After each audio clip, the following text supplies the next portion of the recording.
synagogues, preaching the good news of the kingdom of heaven and healing every disease and sickness among the people. News about him spread all over Syria, and people brought to him all who were ill with various diseases, that's a hard word, those suffering severe pain, the demon-possessed, those having seizure, and the paralyzed, and he healed them all. Large crowds from Galilee and Decapolis and Jerusalem and Judea and the region across the Jordan followed him. Imagine it. Jesus is healing people, saying, I'm showing you the way to the kingdom of heaven, who is here to come, and everyone comes and follows. Where was he teaching? Where was he preaching how to get there? Here. Where? Till now, in synagogues. It was written, you remember? Teaching in the synagogues of the town. But the synagogues are no more relevant. Too many people. So what is he doing? He's going to the top of a mountain. And now, when he saw the crowds, he went up on a mountainside and sat down.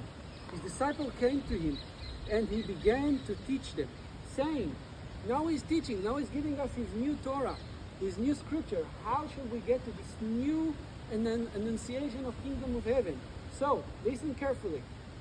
Blessed are the poor in spirit, for theirs is the kingdom of heaven. Blessed are those who mourn, for they will be comforted. Blessed are the meek, for they will inherit the earth. Blessed are those who hunger and thirst for righteousness, for they will be filled. Blessed are the merciful, for they will be shown mercy. Blessed are the pure in heart, for they will see God. Blessed are the peacemakers, for they will be called sons of God.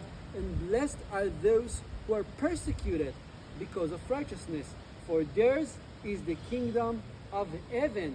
Blessed are you when people insult you, persecute you, and falsely say all kinds of evil against you because of me. Rejoice and be glad, because great is your reward in heaven. For in the same way they persecuted the prophets who were before you. Think of this fisherman being far away of Jerusalem, maybe not being counted by the clergy, by the priests in the temple, and someone said, who is blessed? Not the rich one with the rich temples in Jerusalem, the one who is righteous, the one who mourned, the one who peacemakers come to the simple ones and said, the kingdom of heaven is to you. You are blessed. And then he said, you are the light of the world. A city on a hill cannot be hidden. Neither do people light a lamp and put it under a bowl. Instead, they put it on its stand, and it gives light to everyone in the house. In the same way, let your light shine before men, that they may see your good deeds and praise your Father in heaven. So where was this sermon on the mountain given? Geria told us that when she was in Tabga, seeing the places we've seen, the two Byzantine churches we've seen in Tabga, you remember them? Mm-hmm. She was looking to her left, and she saw there the church showing us where it was. So we know where this church is. We saw it, right? And it makes sense, because if down there is the new desert to make the new tribe of Israel, this is the new Mount Sinai, where the new Torah is given. Okay? Everything makes sense. So why the Italian, this is also led by Italian association named ANSMI, which is acronym in Italian, that's some Italian association who bought the land.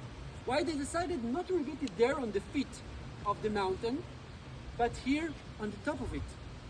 They invited an architect to build it, and his name is Berluzzi.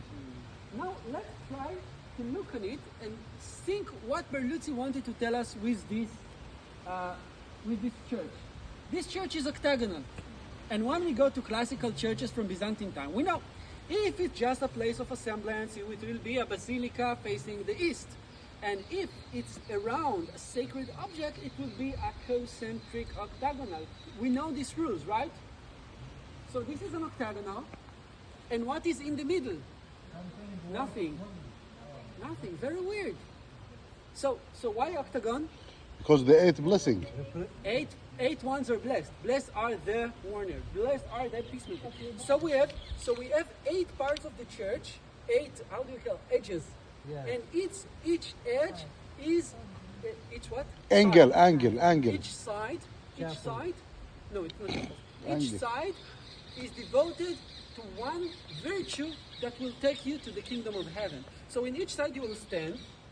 You will see here written one of the 7 virtues. There are 7 good virtues in Christianity.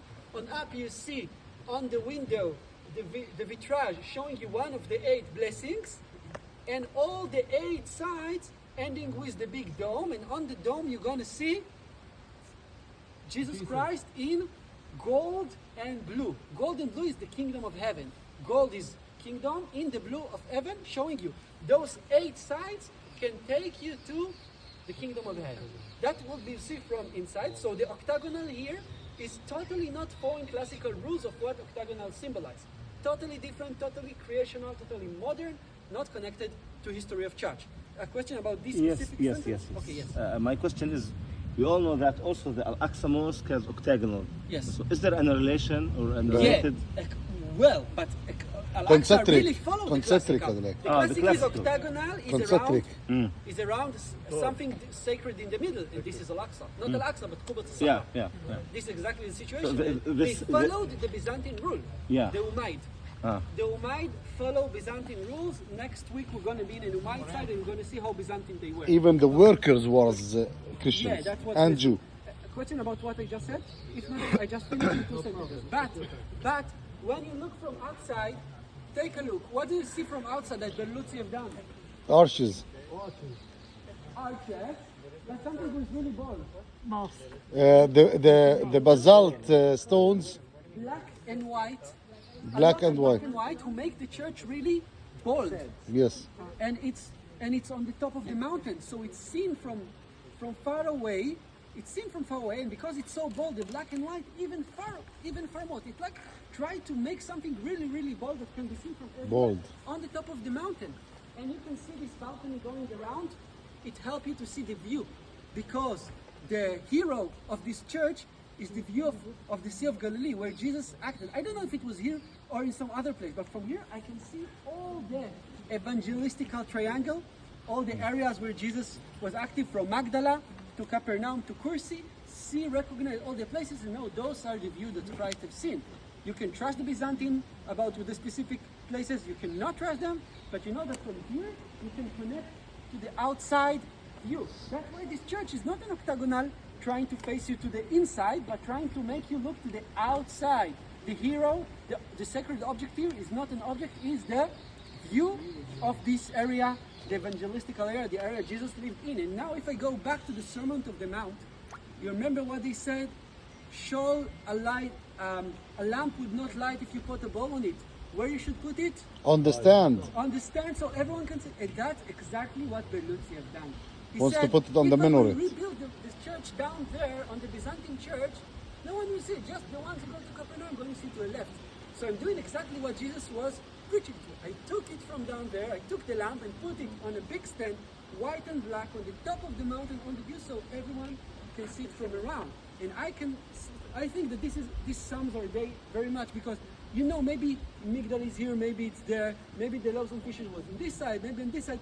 You can argue about the exact spaces if you do believe the tradition was not. But this church is about saying, leave all of this alone. These are the views when all the story of Jesus that you're educated on happened in. So just go outside, don't stay in the church.